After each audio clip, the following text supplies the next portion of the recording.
Let's look at some graphs of exponential functions. First off, let's graph f of x equals 3 to the x.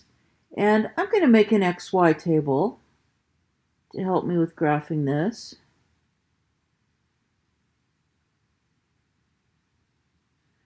So let's see, for x, I think I will use 3, 2, 1, 0, -1, and -2. So for y equals 3 to the x, if I raise 3 to the third power, I get 27.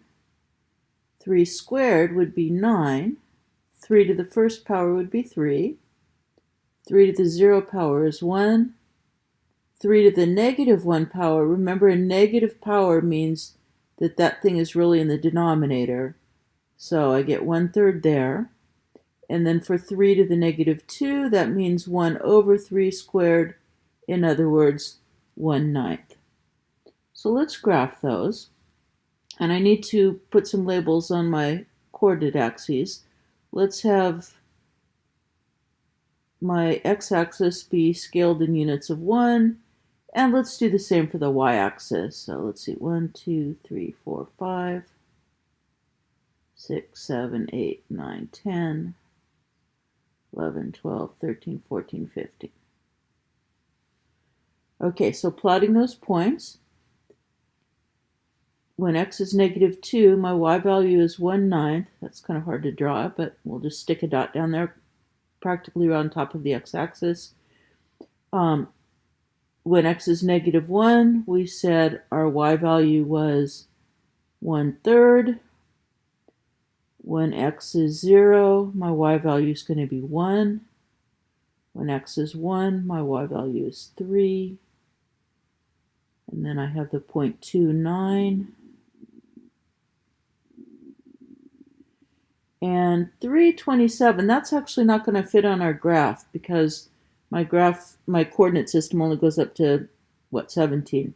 So let's draw this. So the fractional values going out to, as x goes out to -infinity, the y values are just going to get smaller and smaller and smaller fractions. So that line here is going to keep approaching the x-axis closer and closer. Then we bend around and start climbing really steeply. Let's see if I can do a better job with that.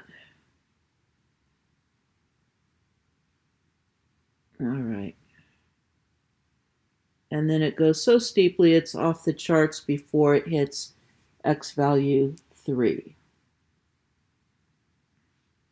So this is our graph of y equals 3 to the x.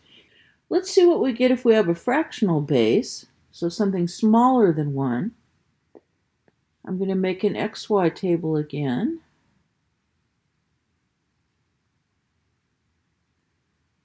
And let's use 3, 2, 1, 0 again, and -1 and -2, and let's stick in a -3 also. So 1/3 to the 3 power, that means 1/3 times 1/3 times 1/3, that's 1/27. What about when x is 2? Well, then I'm going to have 1/3 squared.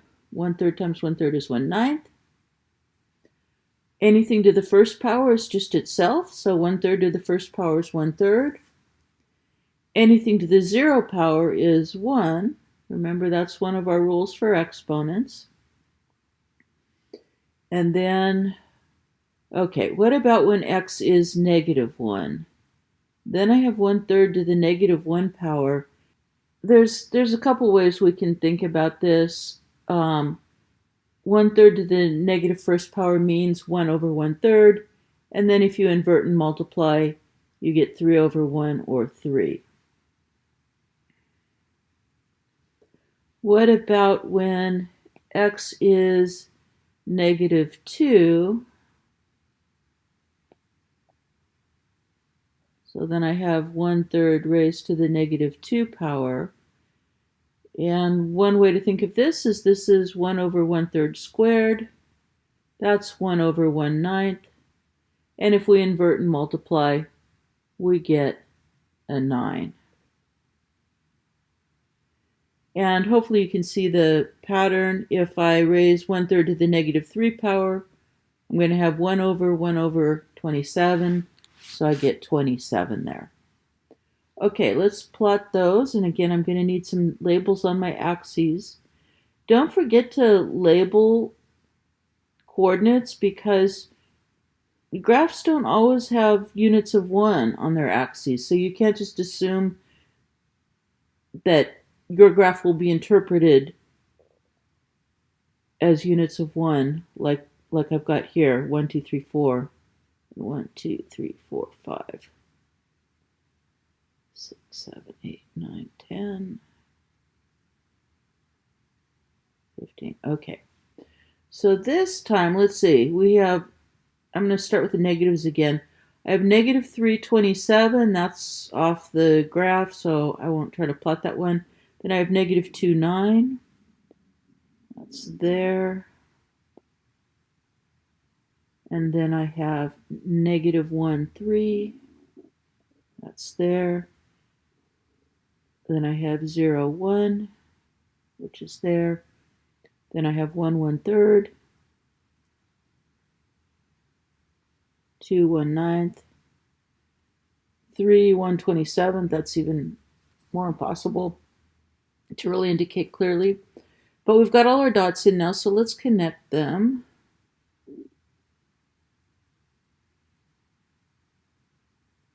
And this time as the x's get bigger and bigger, our fractional outputs will get smaller and smaller. So our y values are getting closer and closer to 0. In other words, our graph is going to be approaching the x-axis, although it will never actually touch it. And then getting really steep over there. So exponential graphs tend to be this sort of like an L that's been partly unbent, if you want to put it that way. And notice some behavior of these graphs. Notice that when the base is bigger than 1, the graph is increasing. In other words, it's going uphill as you go from left to right.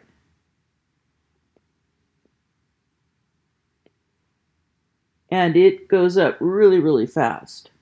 Whereas for the base b that's less than 1, but of course it also has to be greater than 0, we have a decreasing graph. In other words, it's going downhill as you go from left to right. Both of these have y-intercept at 0, 1. That's because when the exponent x is 0, the b to the 0 output is going to be 1. So these both have that property. It doesn't matter the size of the base. If you're just doing base to the 0 power, you're going to get a 1. And then the graph approaches the x-axis as you go to the left for the first one. So in other words, if x goes to negative infinity, your y value is going to approach 0. That's why the graph approaches the x-axis, because the y's are approaching 0. On the other hand, for our fractional base, the graph approaches the x-axis as x gets big, as you go off to the right. So we'll say as x approaches infinity, and again, the y is approaching 0 as x approaches infinity, and that's why the graph approaches the x-axis. By the way, this first one is called exponential growth.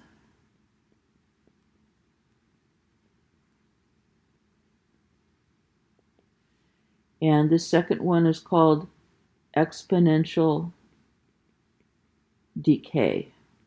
So growth functions grow, they go uphill, they increase. Decay functions decrease, they go downhill.